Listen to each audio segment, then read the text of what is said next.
As we know, last month news broke about an environmental disaster caused by a Norfolk Southern train derailment near East Palestine, Ohio, less than a mile from the Pennsylvania border.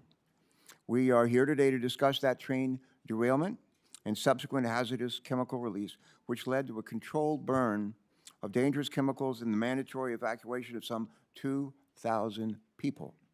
This tragic incident is a reminder of the importance of following the golden rule and treating other people the way we would like to be treated if we were in their shoes.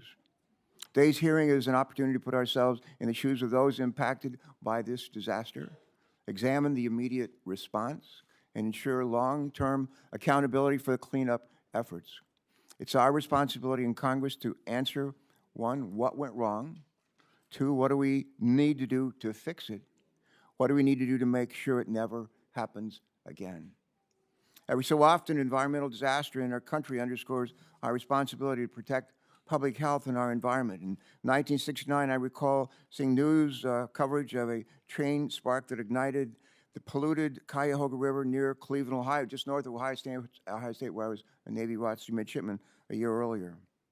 As our nation watched a river engulfed in flames, it served as a wake-up call to better protect communities from hazardous substances and to take responsibility for cleaning up environmental disasters.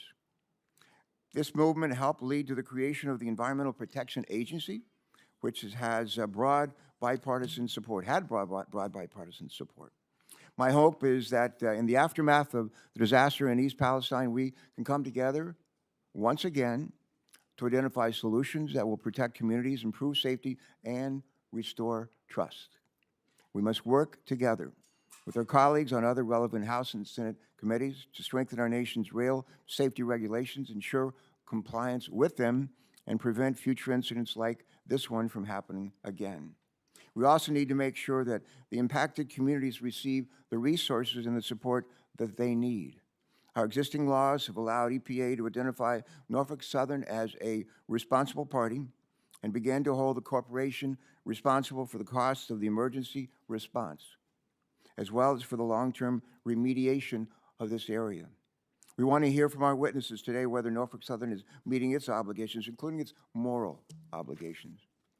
In addition, we should note that responding to this disaster is a shared responsibility between different levels of government and Norfolk Southern. And it is imperative for us to ensure that the agencies tasked with responding to disasters like this have the necessary resources that they need to ensure the safety of the air that people breathe, the water they drink, and the soil they use on which to grow crops.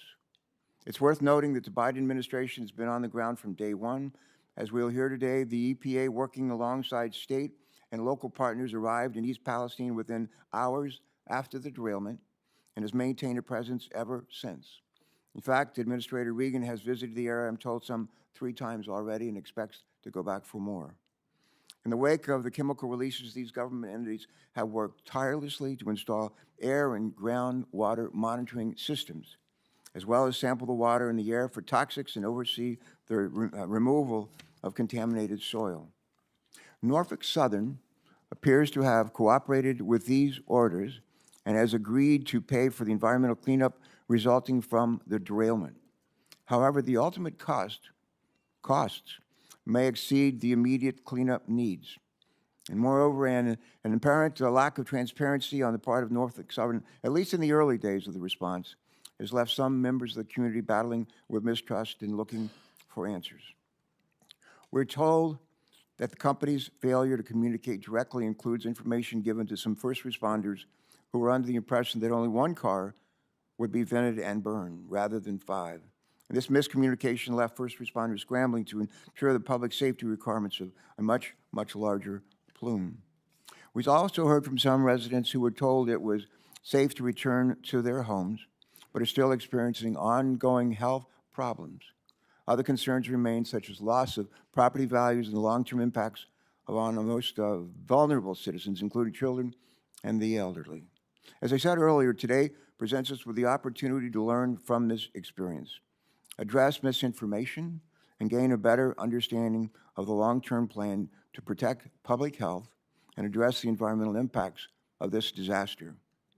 Just as we witnessed an earlier environmental disaster in Ohio 54 years ago that I've alluded to, a new generation of Americans is now waiting to see how their government responds today and in the days to come. This incident may well prove to be a defining moment in their lives as it was in my own. Let's do what's right, not only for the people at East Palestine, but for everyone who believes that those who transport potentially dangerous chemicals must take the necessary steps to protect our people and our one and only planet.